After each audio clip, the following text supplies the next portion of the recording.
안녕하십니까? 인문학당 달리 박선정입니다. 오늘은 셰익스피어의 4대 비극 중 한 작품인 햄릿을 통해서 우리 인간의 내면 그리고 삶, 특히 고민하는 우리의 젊은이들에 대한 공감 이런 것을 한번 나눠보고자 합니다. 우선 햄릿의 전반적인 이야기 스토리와 그리고 그 인물들 간의 상호관계 이런 거를 이해를 하려면은요, 주요 등장인물을 한번 살펴보도록 하겠습니다. 우선 이 작품은요, 덴마크 왕궁이 그 주 무대죠. 그러다 보니까 햄릿은요, 덴마크의 왕자입니다. 그리고 클로디어스는 덴마크의 왕이면서 햄릿의 삼촌이고요. 그 선왕, 즉 햄릿의 아버지를 살해하고 그 왕위를 쟁탈한 것으로 지금 이야기가 전개되고 있습니다. 유령이 등장하는데요. 햄릿의 아버지이면서 선왕의 홀령이고요. 끊임없이 햄릿에게 자기의 복수를 이야기를 하는 그러한 존재입니다. 거트루드는요, 왕비이면서 햄릿의 어머니이고요. 현재는 그 자신의 시동생인 클로디어스와 결혼을 한 그러한 사이입니다. 폴로니어스는 지금 같으면 국무총리 정도가 되겠고요. 오피리아와 레어티즈의 아버지이면서 나중에 햄릿이 자기 딸 오피리아에 대한 사랑으로 미쳤다라고 얘기를 하면서 커튼 뒤에서 햄릿의 이야기를 엿듣다가 햄릿에게 살해되죠. 레어티즈와 오피리아는요, 이 폴로니어스의 아들과 딸입니다. 레어티즈 역시 그 해외에서 유학을 하고 있다가 선왕의 죽음에 대한 이제 소식을 듣고 귀국을 한 상황이었었는데요. 자기 아버지의 죽음으로 인해서 또다시 햄릿과 복수극을 그리게 되죠. 오피리아는 햄릿의 연인이었습니다. 그러나 처참하게 햄릿에게 아주 가혹한 말로 버림을 당하고요. 그리고 그 자기가 사랑했었던 햄릿이 자기 아버지를 살해했다는 소식을 듣고는 결국은 실성하고 숲에서 헤매다가 익사하는 그러한 비극적인 인물입니다. 이때까지 언급한 모든 인물들이 다 결말에 가서는 다 죽음을 맞이할 수밖에 없고요. 마지막으로 남아있는 호레이쇼만이 살아남아서 이 이야기를 후대에 전하는 역할을 합니다. 자, 이 극은요, 셰익스피어가 이런 말로 시작을 합니다. 누구요? 굉장히 주변 인물이라고 할 수 있는 버나드라고 하는 그냥 보초병의 입을 통해서 등장하는 첫 대사인데요. 이 대사를 통해서 우리는 작품 내내 고민을 해볼 수 있습니다. 과연 너는 누구냐? 그리고 나는 누구냐?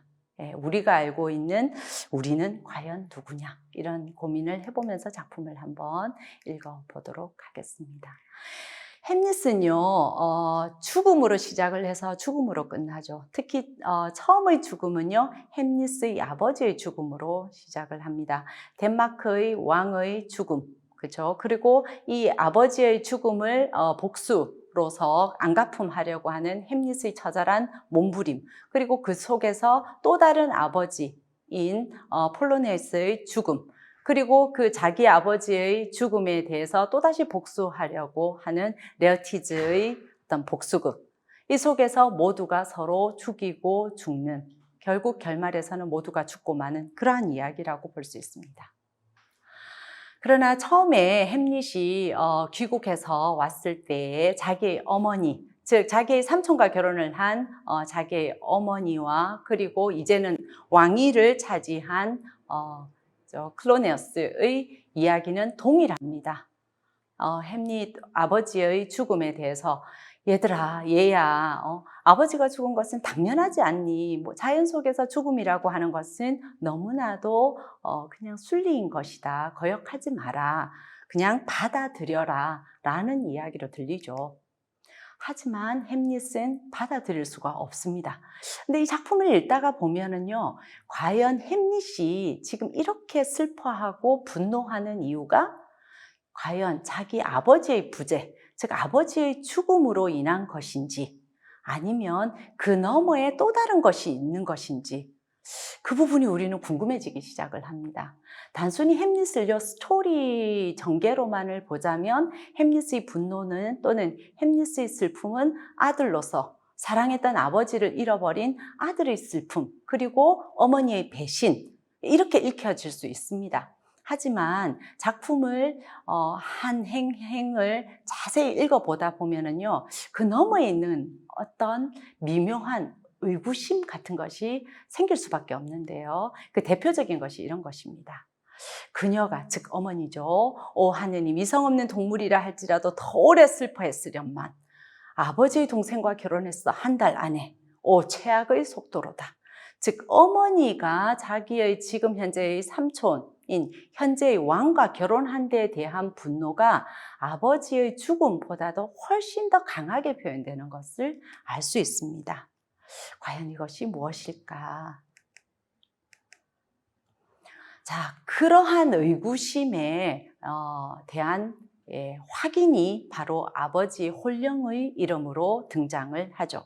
그리고 작품 속에서 끊임없이 등장을 하는 단어가 바로 이 기억이라고 하는 단어인데요. 여기 우리가 조금 더 초점을 맞춰보도록 하겠습니다. 유령이 등장을 하죠. 안 그래도 뭔가 의심스러웠습니다. 아버지의 죽음에 뭔가가 있을 것이야. 아버지가 그렇게 죽을 리가 없어. 라고 하던 차에 성 위에서 유령이 등장을 해요. 그리고 이 유령은 뭐라고 얘기를 합니까? 나는 너의 삼촌에 의해서 독살되었다. 그러니 나의 원수를 갚아다오. 라고 얘기를 하죠. 그러면서 덧붙이는 말이 이런 겁니다. 네가 이 아비를 진정 사랑한 적이 있다면, 내게 효성이 남아있다면, 그러면서 또 한편으로는요, 그렇다고 절대 너 마음을 더럽히거나 다른 일은 버리지 마라. 그러면서 잘 지내거라. 하지만 나를 잊지는 말아다오. 고민이 되죠. 네. 자, 우리가 이런 이야기를 아버지로부터 들었습니다. 잘 지낼 수가 있겠습니까? 그렇죠? 이 대표적인 게 우리 역사 속에서 보면 연산군이죠. 그렇죠? 어머니의 그 피 묻은 저고리를 껴안고 그때부터 연산군이 소위 말하는 폭도로 변하지 않습니까? 이런 걸 보면 이때부터 햄릿은요, 그 전에 의심을 했었던 것이 사실이었구나 라는 것을 확인을 하면서 드디어 이 유명한 대사를 하죠. 대부분의 텍스트에서 죽느냐 사느냐로 우리가 알고 있는, 저는 여기서 있음이냐 없음이냐 또는 to be or not to be가 원래 원전의 건데, 존재냐 존재하지 않느냐, 살아있을 것이냐 아니면 사라질 것이냐, 기타 등등 여러 가지의 의미를 다 내포하고 있는 게 바로 이 대사입니다. 이 대사가 왜 그렇게 유명할까? 이게 여러 가지로 해석이 되기 때문입니다. 햄릿의 지금 현재 이 고뇌, 이 고민, 이 모든 것이 다 함축되어 있는 것이죠. 그냥 있을 것이냐 아니면 그냥 없는 듯이 살 것이냐, 나로서 살 것이냐 내가 아닌 존재로서 살 것이냐. 자, 아버지의 이 이야기를 들었습니다. 내 원수를 갚아다오. 나의 복수를 해다오. 자, 복수를 하려고를 하면은 나는 뭔가를 저질러야 됩니다. 뭔가 반역을 하든지 뭔가를 해야 됩니다. 그렇게 하면 나의 존재에 뭔가가 위험이 들이닥칠 것입니다. 그냥 지금 현재로 숨어서 살 것이냐, 또는 나는 한때는 왕위 서열 1위의 왕자였습니다. 왕이 되어서 마땅했던 인물입니다. 근데 지금 나의 존재는요, 그것이 불안한 존재입니다. 오히려 나는 언제 처형될지도 모르는 인물입니다. 그런 존재로서 숨어서 살 것이냐, 목숨을 붙이고 살 것이냐, 아니면 좋다, 나의 원래의 나의 모습대로 정당하게 싸우면서 살 것이냐, 등등. 햄릿의 이 말 속에 담겨 있는 것은요, 햄릿 마음속에 있는 그 무수히 많은 어떤 고민들을 다 함축해서 나타낸 말이라고 볼 수가 있죠. 자, 이 말은요, 결국은 우리 시대의 많은 젊은이들의 고민이 아니겠나 하는 생각도 같이 해봅니다. 물론 이게 그 16세기의 어떤 그 영국이라고 하는 그런 배경을 갖고 있기는 하지만 우리 시대에도 별반 차이가 없지 않나. 예를 들어서 그 우리의 부모님들은 끊임없이 자식들에게 무언가를 이야기를 합니다. 이 햄릿을 읽어보면은요, 부모들은 매 한 가지입니다. 자식들에게 끊임없이 이야기를 합니다. 그리고는 뭐라고 또 얘기를 하느냐면, 하지만 너의 길을 가거라, 너에게 진실하거라 라고 이야기를 합니다. 즉 부모로서 내가 너무나도 내 아이에게 억압을 하는가 라는 그런 죄책감을 또다시 포장을 합니다. 하지만 자식들은요, 그 부모의 말을 무시할 수가 없게끔 되어 있는 것이 또다시 장치되어 있죠. 그 속에서 젊은이들은 끊임없이 고민하고 있지 않을까. 나로서 살 것이냐, 아니면 부모님의 말을 들어야 될 것이냐. 그 부모님이라고 하는 것 역시 사실은 상징적이죠. 사회의 이야기를 들을 것이냐. 원래 이 아버지의 이름이라고 하는 이 아버지라고 하는 것 자체가 사회의 질서 또는 사회의 법, 이런 것을 상징하고 있지 않습니까? 그러니까 결국은 어떤 대세를 따를 것이냐, 나로서 살 것이냐, 기타 등등 이러한 어떤 고민, 우리 시대의 젊은이들의 고민이 사실은 햄릿 속에 그대로 농축되어 있는 부분이기도 합니다.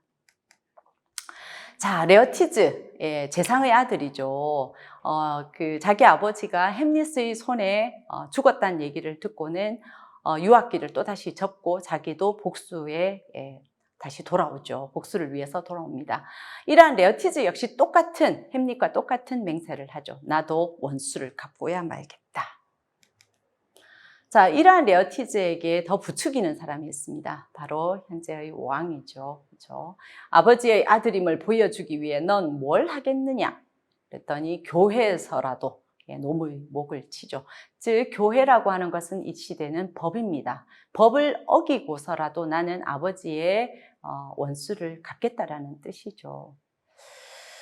이러한 대목들은요, 사실 이 시대의 부모님들 또는 이 시대의 어떤 권력을 갖고 계시는 분들, 이런 분들이 다 좀 고민을 해봐야 되는 부분들이 아닌가. 우리는 우리의 자식들에게 과연 무엇을 끊임없이 강요하고 있는 것은 아닌가, 이런 생각도 해봅니다. 지금까지 사실 둘러본 거는요, 우리가 일반적으로 햄릿 하면은 드러나는 줄거리 위주의 어떤 그러한 모습들이었습니다. 겉으로 포장되어 있는 부분들인데요. 결국은 아까 이미 살펴봤다시피 햄릿이 갖고 있는 그 아버지에 대한 복수심, 그리고 어머니에 대한 원망, 배신감, 이런 것들. 그렇지만 사실은 이러한 햄릿이 결국 지금 이렇게 고뇌하고 번뇌하고 나중에는 미친 척도 하고 하는 이러한 것들이 과연 아버지의 부재, 그리고 어머니에 대한 배신감, 이런 것만일까? 라는 부분을 우리가 조금 더 들여다볼 필요가 있지 않을까 합니다. 모든 문학 작품들은 사실 그 속에 들어있는 문장과 그 안에 있는 이면의 응축되어 있는 어떤 의미, 이런 것들을 우리가 더 발견해내는 그러한 과정이라고 본다면요, 햄릿 역시 단순히 그 과정을 넘어서는 뭔가가 있을 것이다. 그것을 저는 오늘 욕망이라는 이름으로 한번 들여다보고자 합니다. 햄릿이 이렇게까지 그 아버지의 복수에 매달리는 것, 그죠? 아버지의 죽음에 대한 복수에 매달리는 것, 그리고 작품 속에서 보면요, 어머니에 대한 원망이 상당히 잔혹합니다. 어머니에게 내뱉는 대사들이요, 아들이 어머니에게 할 수 있는 그런 대사들이 아닙니다. 그런데 어머니는 그것을 다 받아주는 모습들이 사실은 또 보입니다. 근데 이 시대를 보면은요, 남편을 잃은 형수를 시동생이 취한다? 즉 결혼을 하는 것은요, 이 시대 때 사실은 흔한 일이었었죠. 그 대표적인 게 바로 뭐냐면은 셰익스피어의 당대의 엘리자베스의 아버지입니다. 엘리자베스 여왕의 아버지가 헨리 8세지 않습니까? 이 헨리 8세의 첫 번째 부인이 캐서린인데요. 물론 엘리자베스는 두 번째 부인인 앤 하고 헨리 8세 사이에서 태어난 딸이지만 헨리 8세가 종교까지도 그쵸, 거역을 하면서 이혼을 했던 그 캐서린 첫 번째 부인이 바로 헨리 8세의 형의 아내였었죠. 형이 일찍 이른 나이에 죽고 나자 그 아내와 결혼을 한 거죠. 즉 이 시대 때 이러한 관습은 이렇게 햄릿이 지금 분노를 할 만큼의 상황은 아니라는 겁니다. 우리 시대에는 이게 정말 끔찍한 일이고 있을 수 없는 일이라고 하지만 시대적으로 봐서는 그렇지 않다라는 거죠. 그럼 도대체 햄릿이 왜 저렇게를 할까? 그리고 어머니를 쏘아붙이는 그 독설, 이것은 과연 뭘까? 그걸 조금 더 들여다보자는 거죠. 그 이면에는 햄릿이 효성이라는 이름으로 포장하고 있는 자신의 어떤 욕망이 숨어 있다라고 한번 보자는 거죠. 그래서 그 대사가요, 이러한 장면에서 드러납니다. 아주 그냥 스쳐 지나갈 수 있는 이러한 대사들에서 햄릿의 욕망이 드러나죠. 뭐라고 얘기를 하냐면, 생각이 나를 자꾸만 이렇게 힘들게 만들어. 이게 바로 나의 감옥이야. 라고 얘기를 하자 푸아가 하는 얘기가 저하의 욕망이 그렇게 만드는 것입니다. 라고 얘기를 해요. 그렇게 하니까 햄릿이 내가 악몽을 꾸지만 않는다면, 그러자 또다시 푸아가 꿈이라는 게 바로 욕망입니다. 이게 바로 1900년대, 그쵸? 1900년도에 그 세상을 깜짝 놀라게를 했었던 무의식이라는 단어와 꿈의 해석이라는 단어로 인간의 내면을 들여다본 시선을 확 바꿔버렸던 그 프로이드의 꿈의 해석, 이게 이미 16세기 섹스피어 작품에 등장을 하죠. 그리고 또 20세기에 등장을 하는 그 락강의 욕망이론, 이런 것들이 이 속에 벌써 대사 속에 들어가 있음을 우리가 발견할 수 있는 위대한 순간이기도 합니다. 결국 무슨 얘기입니까? 햄릿, 너 속에 있는 너의 그 무의식 안에 너는 아니라고 생각을 하고 너는 절대 그것 때문이 아니야. 나는 아버지의 죽음에 대해서 억울할 뿐이야. 라고 얘기를 하고 있지만 사실은 네가 지금 악몽을 꾸는 것, 그 모든 것이 너의 무의식을 얘기해 주는 것이야. 그 무의식이 뭔데? 그 무의식 속에 있는 거는 바로 너의 욕망이야. 그럼 너의 그 욕망이라고 하는 게 뭔데? 라고 얘기를 하니까, 그에 대한 단서가 여기에서 드러나죠. 역시 그냥 스쳐 지나가는 하나의 대사입니다. 부하가 햄릿 왕자님 실성하신 이유가 무엇입니까? 라고 얘기를 하자 햄릿이 난 출세를 못하고 있어. 라고 얘기를 하죠. 햄릿에게 있어서 출세는 무엇입니까? 왕위 계승이죠. 원래 같았었으면 햄릿이 그 작품 속에서 추측되는 나이가 30세로 등장을 합니다. 30살, 이 시대 때 30살이면 벌써 왕위를 계승을 했었어야 되는 나이죠. 자기가 왕위를 계승할 것이라고 기대를 당연히를 하고를 있었는데 엉뚱하게도 자기의 삼촌이 그 왕위를 계승을 했고 나는 왕위가 지금 문제가 아니라 죽느냐 사느냐의 어떤 기로에 서 있는 신세가 되고 말았습니다. 그러니 어떻게? 둘 중에 하나를 선택해야 되는 겁니다. 영원히 미친 척하고 살 것이냐 또는 이 나라를 떠서 그냥 자유롭게 살 것이냐 아니면 내가 나의 자리를 차지할 것이냐 그러한 기로에 서 있는 거죠. 자, 결국은요 우리의 햄릿은요 뭐를 선택합니까? 자기의 욕망을 선택을 합니다. 나는 왕위를 선택할 것이다. 이것이 나중에 보면은 또다시 어느 대사에서 드러나느냐면 무덤을 걸어가는 장면에서 묻죠. 누구야? 라고 물으니까 햄릿이 나는 덴마크의 왕이다 라고 대답을 하는 장면이 나옵니다. 왕은 지금 저기 클로디우스가 있는데 자기는 왕자라고 대답을 해야 함에도 불구하고 나는 왕이다 라고 대답을 하죠. 그러면서 자기가 당연히 왕위를 계승해야 되는 정당한 인물이었다 라고 얘기를 합니다. 즉 자기 속에 있는 그 왕이 되고자 하는 욕망, 그 욕망을 위해서 햄릿은 철저하게 자기의 욕망을 감추고요. 다른 모습으로 정당화한 것이라고 볼 수가 있습니다. 그 속에서 가장 비극적으로 몰아가는 게 자기의 어머니이기도 하고요. 그리고 자기가 사랑했었던 여인인 오피리아이기도 합니다. 자, 여기서 이제 마지막으로 우리가 오피리아를 보면서 이것이 왜 한 인물의 어떤 욕망에 대한 끊임없는 어떤 투지, 욕망을 위해서 모든 것을 다 버린 이 인물이 만들어내는 모두에게서의 비극을 한번 살펴보도록 하겠습니다. 자, 이 햄릿을 보면서 제가 가장 슬픈 인물이기도 하고요. 제가 우리 학생들에게 가장 닮아서는 안 되는 인물 1위를 오피리아라고 권합니다. 오피리아를 보시면은요, 오피리아는 대사 속에서 거의 하는 대사가 요겁니다. 네, 알겠습니다, 아버지. 네, 명심할게요, 오빠. 오빠에게는 말 잘 듣는 여동생이고요. 아버지에게는 순종적인 딸입니다. 근데 이러한 모습은요, 햄릿에게서도 동일합니다. 햄릿은 오피리아를 찰 때, 소위 말하는 버릴 때 정말 냉혹하고 가혹하고 잔인한 모든 말을 다 내뱉습니다. 작품을 한번 보시면은요, 거의 책을 덮어버리고 싶을 정도로 잔인합니다. 근데 오피리아는 그 모든 말에 왜 그러세요? 왕자님 정도밖에 대답을 하지 않습니다. 역시 마찬가지로 오피리아는요, 오피리아 속에 그럼 욕망이 없느냐? 오피리아의 욕망은 아마도 햄릿의 아내가 되는 것이 자신의 욕망이 아니었을까? 그렇죠? 인간은 모두가 다 욕망하는 존재다 라는 유명한 말이 있죠. 그렇죠? 욕망이 없을 수가 없습니다. 그런데 이 오피리아는요, 햄릿은 그나마 오피리아보다는 건강한 존재입니다. 왜? 자신의 욕망을 위해서 어쨌든 한 발짝을 더 나아가죠. 오피리아는 자기의 욕망을 과감하게 모두 다 덮어버리고 무시해버리는 그러한 인물이죠. 그러다 보니 결국은 실성할 수밖에 없습니다. 그리고 연못에서 불쌍한 그러한 죽음을 맞이할 수밖에 없죠. 우리는 이 오피리아처럼은 살지 말아야 되겠다 이런 생각을 하면서 이러한 오피리아의 죽음을 전하는 인물이 왕비입니다.